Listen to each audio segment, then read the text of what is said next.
हमारी भाषा और हमारी संस्कृति चैनल पर आपका स्वागत है।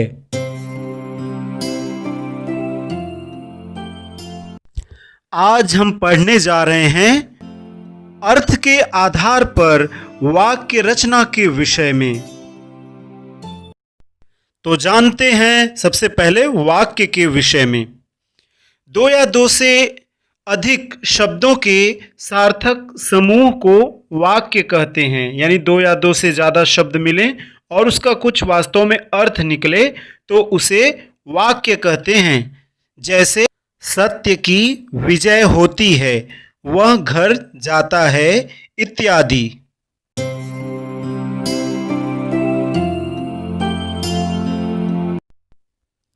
अर्थ के आधार पर वाक्य 8 प्रकार के होते हैं, जो इस प्रकार से हैं।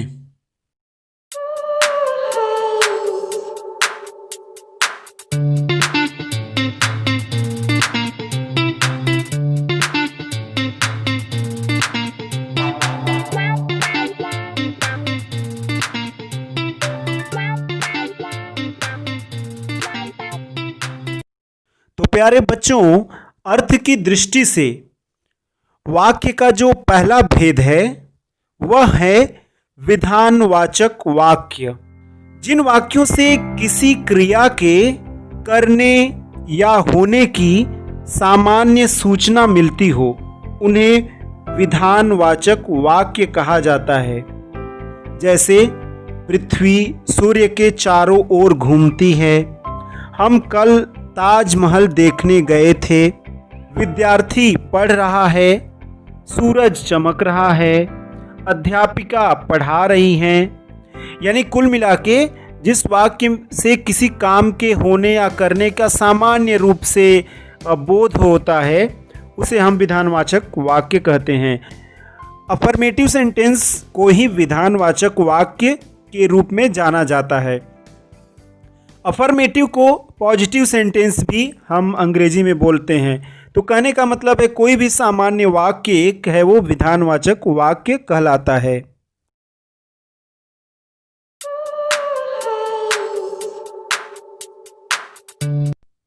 प्यारे बच्चों, अर्थ के आधार पर वाक्य का जो दूसरा भेद है वह है निषेधवाचक वाक्य, यानी नकारात्मक वाक्य।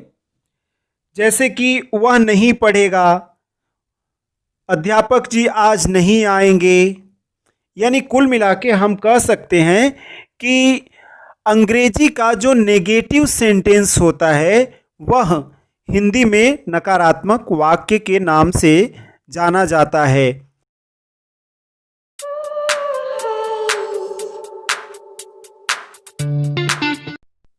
अर्थ की दृष्टि से जो वाक्य का तीसरा भेद है वह है प्रश्नवाचक, यानी कि ऐसे वाक्य जिसमें प्रश्न पूछे जाते हैं।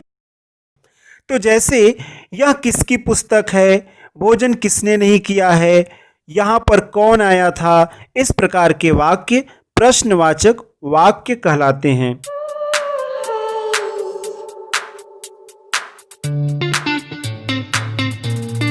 आज्ञावाचक वाक्य के अंतर्गत जब हम किसी को कोई आज्ञा देते हैं, उपदेश देते हैं, प्रार्थना करते हैं, अनुमति लेते हैं, तो ये होते हैं अर्थ के आधार पर आज्ञावाचक वाक्य। उदाहरण के लिए जैसे आज्ञा दे रहे हैं, एक गिलास पानी लाओ, विद्यालय समय पर पहुंचना चाहिए, उपदेश हो गया। मुझे अब चलना चाहिए, अनुमति। चलो सब अपनी अपनी पुस्तक खोलो, आज्ञा हो गया।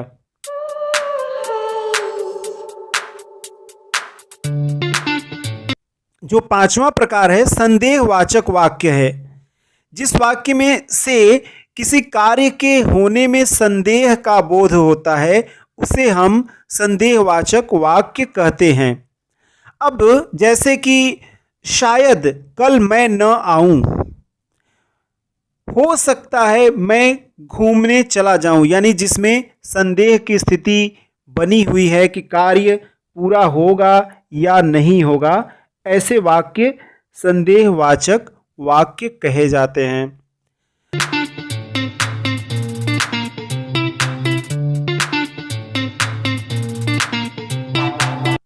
अगला जो अर्थ की दृष्टि से भेद है वाक्य रचना का, वह है संकेतवाचक वाक्य।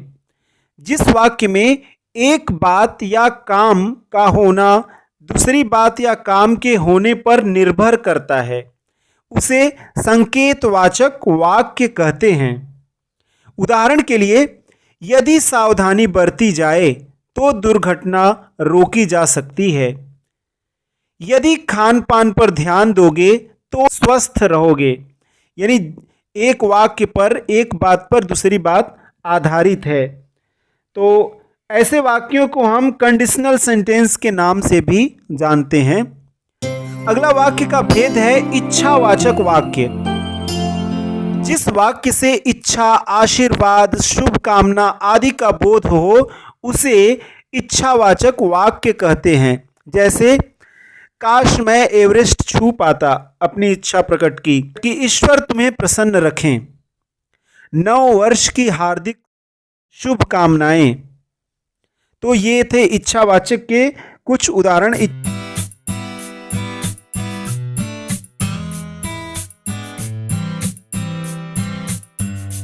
विस्मयादि वाचक वाक्य। जिस वाक्य में विस्मय, हर्ष, शोक, घृणा, प्रशंसा आदि का बोध होता है, आदि के भाव पता चलते हैं, उसे विस्मयादि बोधक वाक्य कहते हैं। जैसे, वाह कितना सुंदर दृश्य है, ओह बहुत बुरा हुआ, छी कितनी बदबू आ रही है। तो इस प्रकार प्यारे बच्चों, आप सबने जाना अर्थ के दृष्टि से वाक्य के कितने भेद होते हैं। तो आइए कुछ ऐसे वाक्यों को आपके साथ छोड़े जाते हैं जिन्हें आप देखिए और पहचान के बताइए कि वाक्य के ये कौन से भेद होंगे।